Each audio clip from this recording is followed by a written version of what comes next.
আমাদের একজন উস্তাদ ছিলেন, সে 57-58 বছর আগে তার কাছে পড়েছিলাম। তিনি কোথাও যাইতে পারতেন না। তিনি বলেন, যেখানে যাই আমি আমার মাওলাকে দেখি। আমি পাহাড়ে যাই তো পাহাড়ের প্রত্যেকটা বালুকণাতে আমার মাওলাকে দেখি, বৃষ্টির প্রত্যেকটা ফোঁটার মধ্যে আমার মাওলাকে দেখি, খেজুরের ছড়ার প্রত্যেকটা খেজুরের গোড়াতে আমি আমার মাওলাকে দেখি, সাগরের ঢেউয়ের প্রত্যেকটা ঢেউ আমি আমার মাওলাকে দেখি, আকাশের মেঘমালার প্রত্যেকটা কণাতে আমি আমার মাওলাকে দেখি। যেখানেই দেখি আমার মাওলা, যেখানেই দেখি আমার মাওলা, মাওলাহি মাওলা হ্যায়, মাওলাহি মাওলা হ্যায়। এটা নসিব হওয়ার জন্য আল্লাহর সাথে কিছু সম্পর্কের দরকার। আল্লাহ আপনাকে দেখার জন্য চোখ দিয়েছেন। এই চোখের জ্যোতি যদি আল্লাহ তাআলা ছিনিয়ে নেন, দুনিয়ার টাকা পয়সা দিয়ে এই জ্যোতিটা ফিরিয়ে আনতে পারবে? আল্লাহ শোনার জন্য কান দিয়েছেন, এই কানের শোনার শক্তি যদি আল্লাহ ফিরিয়ে নেন, এই কানের শোনার শক্তিকে আপনি ফিরিয়ে আনতে পারবেন? আল্লাহ বলার জন্য জিহ্বা দিয়েছেন, আল্লাহ যদি আপনার এই জিহ্বাটাকে অচল করে দেন, আপনি বলার শক্তিকে কোনো কিছু দিয়ে ফিরিয়ে আনতে পারবেন? আল্লাহ আপনাকে ধরার জন্য হাত দিয়েছে, আল্লাহ যদি আপনার এই হাতটাকে অচল করে দেন, আপনি কি কোনোদিন এই হাতকে সচল করতে পারবেন? আল্লাহ চলার জন্য আপনাকে পা দিয়েছেন, এই পাকে যদি আল্লাহ অবশ করে দিলেন, দুনিয়ার কোনো ডাক্তার পা এটা কাটিয়ে আরেকটা পা আপনাকে লাগাই দিতে পারবে? আল্লাযীনা ইউনফিকুনা, আল্লাহ বলছেন যারা খরচ করে। কি খরচ করে এটা বলেন নাই, মালের কথা এখানে না। হ্যাঁ, মাল আছে একবারে সর্বনিম্ন দরজাতে।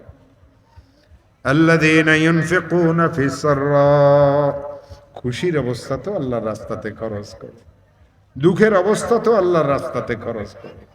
আল্লাযীনা ইউনফিকুনা ফিস সাররাই ওয়াজ যাররা ওয়াল কাযিমিনাল গায়যা, যারা গুসাকে হজম করে। এদেশের 50% মামলা মোকদ্দমার নিষ্পত্তি হয়ে যাবে যদি মানুষ গুসাকে হজম করতে পারে। সমস্ত মামলার আসল উৎপত্তি গুসা। আল্লাহ বলেন, বান্দারে তোর গুনার কারণে মাঝে মধ্যে আমার গুসা আসে, আমি চাই তোকে আযাব দেব, কিন্তু ইন্না সাবাকাত গাযাবি, ইন্না সাবাকাত রাহমাতি আলা গাযাবি, আমি অসন্তুষ্ট হই তোর উপরে, আযাব দেওয়ার ইচ্ছা পোষণ করি, আমার রহমত আসিয়ে আমার গোসাকে ঢাকিয়ে ফেলে। গোসাকে হজম করা এটা আল্লাহর গুণ। কার গুণ? ওয়াল কাযিমিনাল গায়যা ওয়াল আফিনা আনিন নাস, যারা মানুষকে ক্ষমা করে দেয়। আজ আমরা একে অন্যকে ক্ষমা করতে পারি না, একে অন্যের সাথে ঝগড়া ফাসাদে লিপ্ত হই, এই জন্য দুনিয়াটা অশান্তির দুনিয়া হয়ে গেছে। কোরআন পড়িও না, কোরআন যেটা বলে এটা জানিও না, আর কোরআন যেটা বলে এটা আমরা যারা আলেমেরা আছি আমরা আপনাদেরকে বলিও না।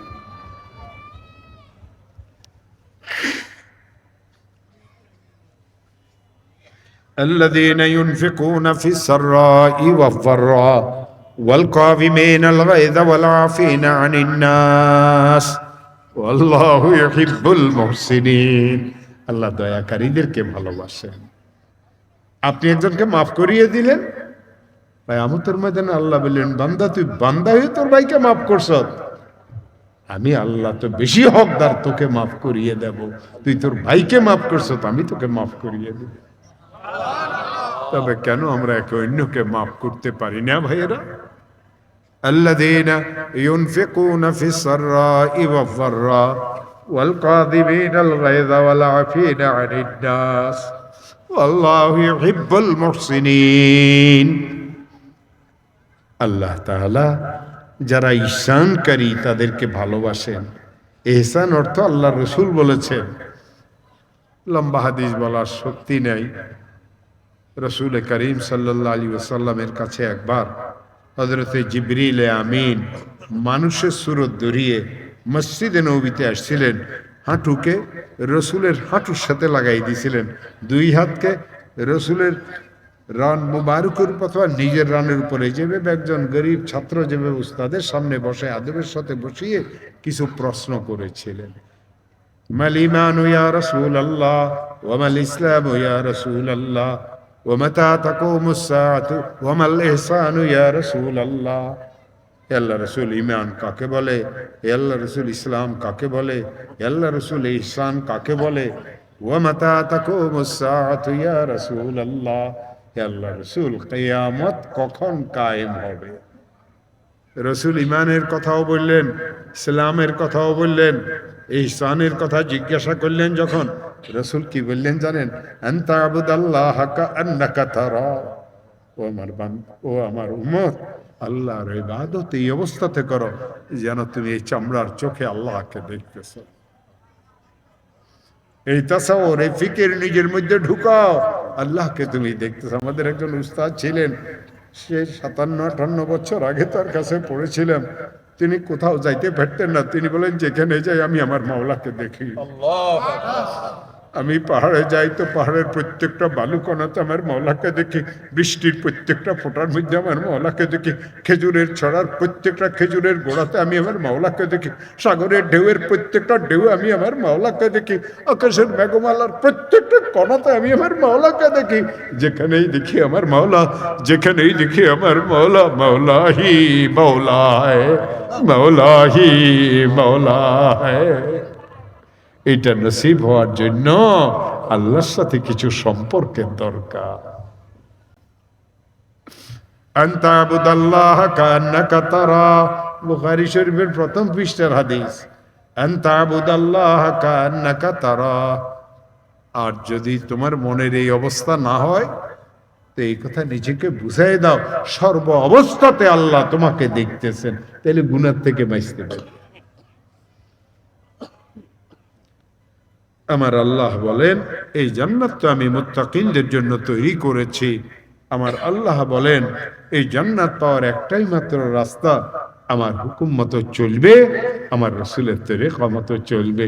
এই জন্য তোমাদেরকে কলমা দিয়েছি, লা ইলাহা ইল্লাল্লাহ মুহাম্মাদুর রাসূলুল্লাহ।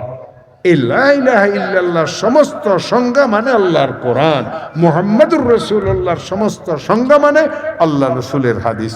কোরআন এবং হাদিস তোমার মধ্যে ফিট করবে। কি সুন্দর জামা গায়ে দিয়েছেন, ইনি যদি বস্তামার্কে একটা জামা গায়ে দিতেন সুন্দর লাগতো।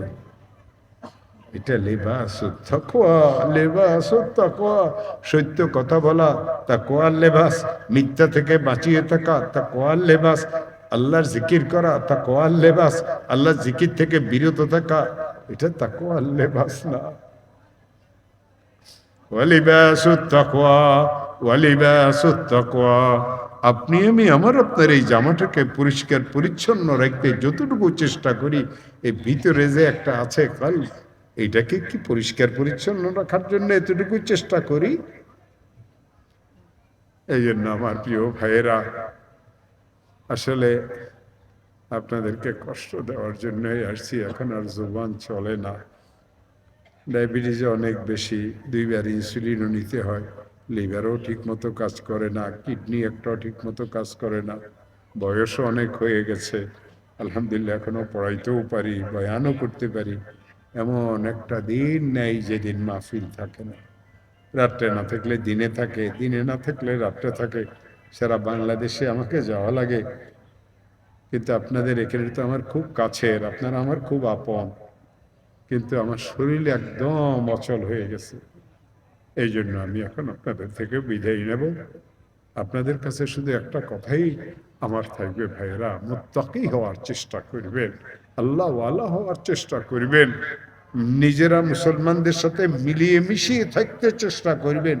কেউ যদি গায়ে পড়িয়ে ঝগড়া করতে চায় তো বলে দিয়েন, ভাই আমি তো মুসলমান, মুসলমান ঝগড়া করতে পারে না। আল্লাহ আপনাদের সবাইকে হেফাজতে রাখুক, আপনাদের সন্তান সন্ততিদেরকেও হেফাজতে রাখুক। আল্লাহ আপনাদের জীবিতদেরকেও মাফ করিয়ে দেখ, আল্লাহ আপনাদের মুদ্দাদেরকেও মাফ করিয়ে দেখ, আল্লাহ আপনাদের উপস্থিতদেরকেও মাফ করিয়ে দেখ, আল্লাহ আপনাদের অনুপস্থিতদেরকেও মাফ করিয়ে দেখ, আল্লাহ আপনাদের বড়দেরকেও মাফ করিয়ে দেখ, আল্লাহ আপনাদের ছোটদেরকেও মাফ করিয়ে দেখ, আল্লাহ আপনাদের পুরুষদেরকেও মাফ করিয়ে দেখ, আল্লাহ আপনাদের মহিলাদেরকেও মাফ করি। আপনাদের কাছে দোয়া চাই, রমজান একেবারেই মাথার উপরে, সারা বছর মানুষকে ওয়াজ করিয়ে যদি রমজানের কদর না করতে পারি বড় কপাল পোড়া হয়ে যাব। আল্লাহ যেন আমাকে পরিপূর্ণ সুস্থতা দান করে। সুবহান রাব্বিকা রব্বিল ইজ্জাতি আম্মা ইয়াসিফুন ওয়া সালামুন আলাল মুরসালিন ওয়ালহামদুলিল্লাহি রাব্বিল আলামিন।